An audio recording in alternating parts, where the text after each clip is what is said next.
Saludos. En el episodio anterior estábamos analizando el principio de transparencia, contenido en el artículo 24 de la Ley 80 de 1993. Ahora entraremos a sintetizar los aspectos principales del principio de economía, el cual se encuentra en el artículo 25 de la Ley 80 de 1993. Y el principio de economía, ¿qué es lo que busca? Este principio busca darle celeridad a todas las actuaciones que contemplen las entidades estatales, en aras de evitar retardos y dilaciones injustificadas que pueden presentar las entidades estatales en sus actuaciones públicas. Entonces, en síntesis, el principio de economía trae una serie de procedimientos que le indican a las entidades estatales cómo actuar de una manera más rápida y más eficaz. Entre esas herramientas encontramos el numeral primero. Nos dice que en las normas de selección y en los pliegos de condiciones para la escogencia de contratistas se cumplirán y establecerán los procedimientos y etapas estrictamente necesarios para asegurar la selección objetiva de la propuesta más favorable. Para este propósito se señalarán términos preclusivos y perentorios para las diferentes etapas de la selección y las autoridades darán impulso oficioso a las actuaciones. Este numeral se refiere en especial a los procesos de convocatoria pública, llámese licitación pública, concurso de méritos, subasta inversa. Todos estos procesos tienen unos términos preclusivos y perentorios. No es como cree el común de la gente que estos procesos son eternos y que ellos pueden observarlos hasta la fecha en la que ellos quieran. No, todos estos procesos tienen un cronograma que se debe de cumplir y unos términos estrictos para que el proceso no se vaya a volver infinito. Todos estos procesos son finitos y tienen unos términos que se estructuran desde la etapa del proyecto de pliego de condiciones.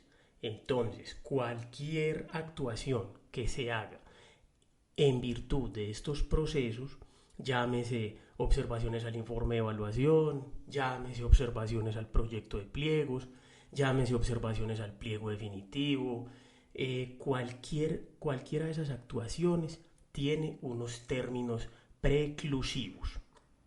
El numeral sexto de este artículo nos dice que las entidades estatales abrirán licitaciones e iniciarán procesos de suscripción de contratos cuando existan las respectivas partidas o disponibilidades presupuestales. Este artículo lo que nos dice es que cuando se vaya a publicar la resolución de inicio, que esta resolución de inicio la contemplan todos los procesos de convocatoria pública, excepto la selección de mínima cuantía, que ese tema lo vemos más adelante cuando estemos hablando de cada proceso de convocatoria pública. Cada que se publique esa resolución de inicio debe de existir la disponibilidad presupuestal, que para las entidades estatales este documento es conocido como el CDP, es decir, el Certificado de Disponibilidad Presupuestal, que es un documento que dice que la entidad estatal tiene el presupuesto para adelantar el proceso. Entonces, el artículo 6 de la Ley 1882 del 2018 nos dice que se va a adicionar un parágrafo al artículo 8 de la Ley 1150 del 2007. Y ese parágrafo manifiesta lo siguiente: no es obligatorio contar con disponibilidad presupuestal para realizar la publicación del proyecto de pliego de condiciones. Este artículo lo trajo, los que trabajamos este tema pues ya lo teníamos absolutamente claro, y es que cualquier proceso que se publique el proyecto de pliegos no tiene que tener CDP. Solo se tiene CDP es cuando pasamos a los pliegos definitivos con la resolución de inicio.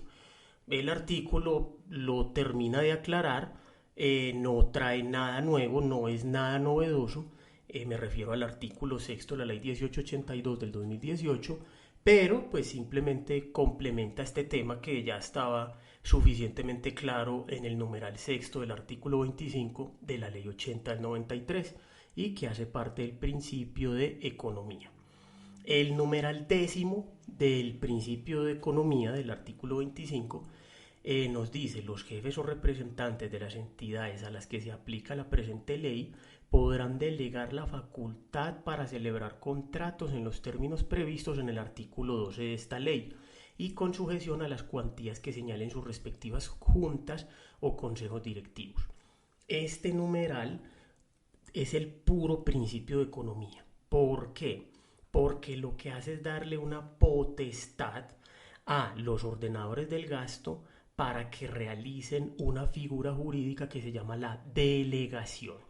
Y la delegación es que otros funcionarios diferentes al ordenador del gasto pueden ordenar el gasto, es decir, pueden actuar como el representante legal o el ordenador del gasto o el director o el jefe de determinada entidad pública. Esto es en aras de darle celeridad a entidades que son sumamente grandes, sumamente complejas y que lo que buscan es que no todo se centralice en el ordenador del gasto, porque los que trabajamos en este tema sabemos que si todo está centralizado en el ordenador del gasto, todo se vuelve más lento y la contratación no fluye de la manera en que debería de fluir, porque se tiene que contar con el tiempo de una única persona. Este numeral, este artículo, este principio de economía da la potestad, la facilidad de que los ordenadores del gasto deleguen en otros funcionarios públicos que deben de ser del orden directivo para que estos puedan suscribir contratos, puedan iniciar procesos, puedan suscribir prórrogas, adiciones, cualquier tipo de otro sí, en fin, depende cómo se delegue. ¿Y cómo se delega? Mediante un acto administrativo, que en la generalidad de las entidades públicas es mediante una resolución. El numeral 12 del artículo 25, en este principio de planeación, nos dice lo siguiente: con la debida antelación a la apertura del procedimiento de selección o de la firma del contrato, según el caso, deberán elaborarse los estudios, diseños y proyectos requeridos y los pliegos de condiciones. Este numeral para mí es el más importante del principio de economía. ¿Por qué? Porque este numeral nos habla de los estudios previos, que los estudios previos luego los vamos a ver en el principio más importante de la contratación estatal, que se llama el principio de planeación. Entonces, en este numeral nos dice que deben de existir una serie de estudios y diseños y los pliegos de condiciones en los cuales se determine desde un inicio de un proceso contractual de convocatoria pública todas las reglas que se han de seguir en un determinado proceso. El numeral 15 nos dice que las autoridades no exigirán sellos, autenticaciones, documentos originales o autenticados reconocimientos de firmas, traducciones oficiales, ni cualquier otra clase de formalidades o exigencias rituales, salvo cuando en forma perentoria y expresa lo exijan leyes especiales. Entonces, acá lo que le está diciendo a las entidades estatales es: no exija ningún documento adicional, no exija autenticaciones, no exija sellos, no obligue a un contratista a traer un documento original, sabiendo que puede entregar una copia, salvo, como lo dice el mismo numeral, que exista una norma expresa que lo exija. Si no lo exige, no hay por qué obligar a los contratistas a que traigan el original de un contrato, traigan el original de un acta de liquidación, traigan este documento autenticado. No, eso en virtud del principio de economía no se puede hacer. El numeral 16 nos dice: las solicitudes que se presenten en el curso de la ejecución del contrato Si la entidad estatal no se pronuncia dentro del término de 3 meses siguientes, se entenderá que la decisión es favorable a las pretensiones del solicitante en virtud del silencio administrativo positivo. Este artículo consagra el silencio administrativo positivo, que es una figura jurídica mediante la cual, si la administración guarda silencio durante la ejecución de un contrato en el término de 3 meses, esa solicitud que le hicieron a la administración se entiende como positiva. Este numeral se complementa con el artículo 84 de la Ley 1437 del 2011, que reza silencio positivo. Solamente en los casos expresamente previstos en disposiciones legales especiales, el silencio de la administración equivale a decisión positiva. Y este numeral, el numeral 16 del artículo 25 de la Ley 80, es una norma legal especial que de manera expresa dice que hay un silencio administrativo positivo cuando un contratista durante la ejecución de un contrato le eleva una consulta y durante 3 meses la administración no responde. Esa consulta que se eleve se entiende como positiva, es decir, como si la administración pública le hubiera dicho que procede, lo que usted consultó procede, lo que usted solicitó procede.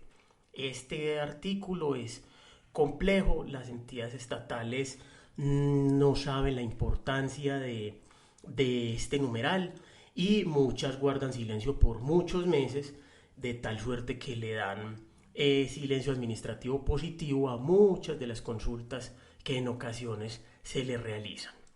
El numeral 17 nos dice que las entidades no rechazarán las solicitudes que se les formulen por escrito, aduciendo la inobservancia por parte del peticionario de las formalidades establecidas por la entidad para su tramitación, y oficiosamente procederán a corregirlas y a subsanar los defectos que se adviertan a ellas.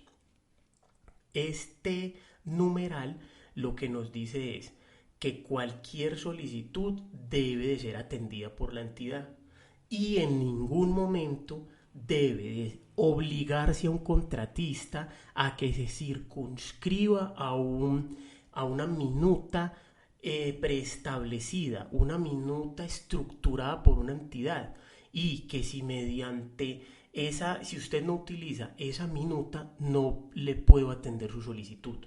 Es un formalismo arcaico que se buscó erradicar desde el año 1993, diciéndole a las entidades no pueden obligar a cualquier persona a que tiene que llenar unos documentos preestablecidos, porque si no los llena no se tendrá en cuenta su solicitud. Que se cumpla o no es otro cuento, pero esto está desde 1993 establecido. El mismo numeral nos dice que igualmente estarán obligadas a radicar las actas o cuentas de cobro en la fecha en que sean presentadas por el contratista. Procederán a corregirlas o ajustarlas oficiosamente si a ello hubiere lugar. Y si esto no fuere posible, las devolverán a la mayor brevedad, explicando por escrito los motivos en que se fundamente tal determinación. Este numeral es fundamental en este inciso segundo para los contratistas. Los que hemos sido contratistas sabemos que es un dolor de cabeza elaborar las cuentas de cobro y los 100.000 formatos que nos piden las entidades estatales, en especial las áreas de presupuesto. Este numeral incluso obliga a esas áreas, a esos funcionarios, a que si existe un error se debe corregir de manera oficiosa. Eso nunca ocurre en ninguna de las entidades estatales en las cuales yo he estado, me ha ocurrido. Simplemente si hay un error que me ha pasado o le ha pasado a gente que conozco, un error incluso de redacción, errores de forma, simplemente se limitan a devolver la cuenta y vuelve otra vez a entrar en la ubicación donde estaba. Es decir, no le respetan el turno, sino que la dejan por allá atrás, de tal suerte que esto se vuelve muy engorroso para los contratistas, quienes están esperando sus honorarios. Incluso el artículo 19 de la ley 1150 del 2007 adicionó un numeral al artículo cuarto de la ley 80, que es el numeral 10. Y ese numeral dice que respetarán el orden de presentación de los pagos por parte de los contratistas. Solo por razones de interés público el jefe de la entidad podrá modificar dicho orden, dejando constancia de tal actuación. Este tema se llama el derecho de turno y es un derecho que tienen todos los contratistas cuando entregan sus cuentas de cobro. Entonces, lo que busca este principio es que se le pague a los contratistas con celeridad y que si existen errores de forma deben de corregirse de oficio y no a solicitud de parte. Esto no opera en lo que yo conozco en todos estos años, pero ahí está la norma y ahí está el principio de economía, que lo que busca es evitar dilaciones a los contratistas. Y el numeral 18 del artículo 25 de la ley 80 del 93, en este mismo principio de economía, nos dice que la declaratoria desierta de la licitación únicamente procederá por motivos o causas que impidan la escogencia objetiva y se declarará en acto administrativo en el que se señalarán en forma expresa y detallada las razones que han conducido a esa decisión. Este numeral opera cuando un proceso se ha declarado desierto, es decir, un proceso de convocatoria pública se ha declarado desierto. ¿Qué quiere decir este numeral? Que las causales para declarar desierta un proceso no se las puede inventar la entidad, debe de ser por motivos o causas que impidan una selección objetiva, una escogencia objetiva para un contratista, para seleccionar un determinado contratista. Entonces, una licitación pública, una selección abreviada de menor cuantía, solo se pueden declarar desiertas cuando no se entreguen ofertas o cuando las ofertas entregadas no cumplan con lo que se requirió en los pliegos de condiciones. Obviamente esta declaratoria desierta tiene que ser mediante un acto administrativo motivando el por qué se declaró desierto, ya sea que no existieron proponentes, simplemente porque no se entregaron propuestas, o en su defecto porque las propuestas que se entregaron no cumplieron con los requisitos establecidos. Este es el principio de economía. Es un principio muy largo, tiene muchos numerales. Simplemente para efectos prácticos consideré viable manejar estos numerales, que son los más importantes y los que más se usan en la administración pública. Damos por terminado entonces este episodio de los principios de la contratación estatal en cuanto al principio de economía. Mil gracias por escucharme.